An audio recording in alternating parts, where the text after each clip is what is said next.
bata pa ako, sila ang paborito kong panoorin tuwing umaga. Hanggang ngayong pagtanda, sila pa rin ang hinahanap-hanap sa takilya. Ang ilan ay dating ordinaryong tao, ang ilan ay produkto ng siyensya. Ang isa ay nakagat ng gagamba, ang iba ay grupo-grupo pa. Madalas silang nakamaskara at ang iba ay nakasuot pa ng kapa. Mayroon pang Diyos ng mga kidlat at ang isa ay kasing bilis ng liwanag na mawawala sa paningin mo sa isang kindat.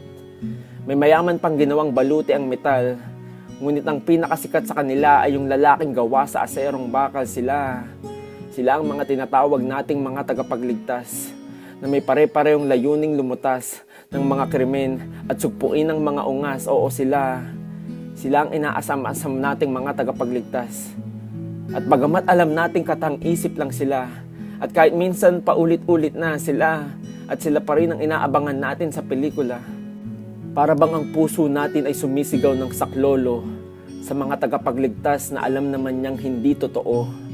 Para bang ang puso natin ay naghahanap ng seguridad sa isang syudad kung saan talamak ang krimen at patayan, puno ng sakit at kasuklaman, mga alimangong naghihilahan pababa upang umangat sa ilan-ilang. Buhay pa ba ang dapat isakripisyo? Ilang revolusyon pa ba ang kailangan upang mabago ang estado? May pag-asa pa bang manalo sa mundo? Mga takot na puso, puno ng pangamba at pagkalito, nasaan na? Nasaan na sila? Nasaan na ang tinatawag nating mga tagapagligtas?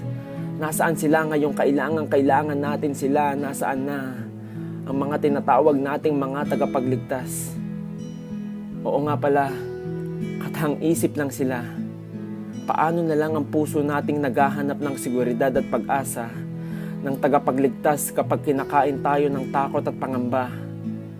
Hanggang sa aking maalala, ang isang tunay na tagapagligtas na nanggaling sa itaas, hindi nakasuot ng maskara at walang kapa. Ang kanyang pagkasilang ay literal na pagbaba ng kalangitan sa lupa.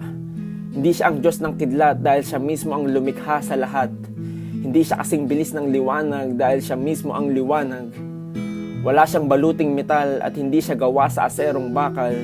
Natagalan niya ang bawat suntok at pambubugbog ng kaaway sa pamamagitan ng pagdadasal. Siya ang tunay na tagapagligtas. At ang pinakamalakas niyang kapangyarihan ay ang kanyang salita.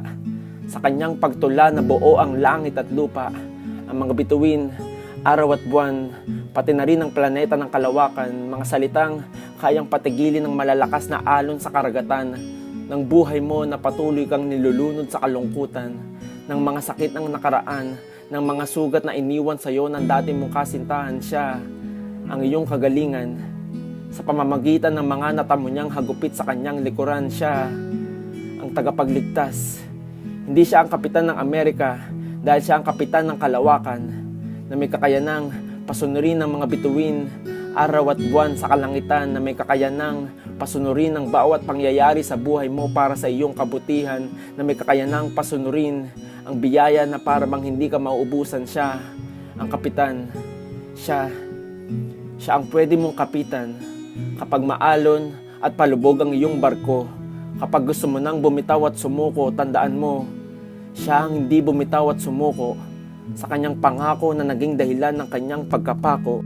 Siya ang tanging tagapagligtas na pinagtawanan, dinuraan, niyurakan, hinubaran, at sa oras na siya mismo ay nangangailangan ng kaligtasan, sarili niyang ama, siya ay tinalikuran upang mabayaran ang patong-patong na utang ng sanlibutan. Sinalo ang buong kaparusahan kapalit ng ating kaligtasan, kalayaan sa gapos ng kasalanan, pagkabura ng takot sa kamatayan, susi upang mabuksan ang pintuan ng kanyang kaharian. Siya ang bukod tanging tagapagligtas na pinagtagumpayan ang laban ng hindi lumaban.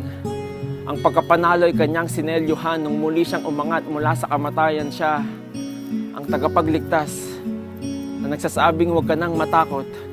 365 beses niyang inilathala ito sa kanyang aklat upang sa bawat araw ay may sapat na paalalang huwag ka nang matakot, huwag ka nang mangamba at malungkot. Nandito ako. Ako ang iyong tagapagligtas. Hawakan mo ang aking kamay na nabutas ng pako pangako. Hindi kita bibitawan. Hindi ako kagaya nila na bigla kang iiwan, hindi kita pababayaan, sasamahan kita sa iyong paglalakbay. Ang liwanag ko ang magiging gabay. Ang nais ko lang ay ialay mong iyong puso sa aking kamay, magtiwala ka. Hindi ako kagaya nila, hindi kita iiwan sa ere, dahil akong iyong kakampi. Pinagtagumpayan ko na ang bawat laban, ginapi ang huling kaaway ni si kamatayan, magtiwala ka. Dahil sa iyong takot, pangamba, sakit at sugat, akong iyong lunas, magtiwala ka. Akong iyong tagapagligtas.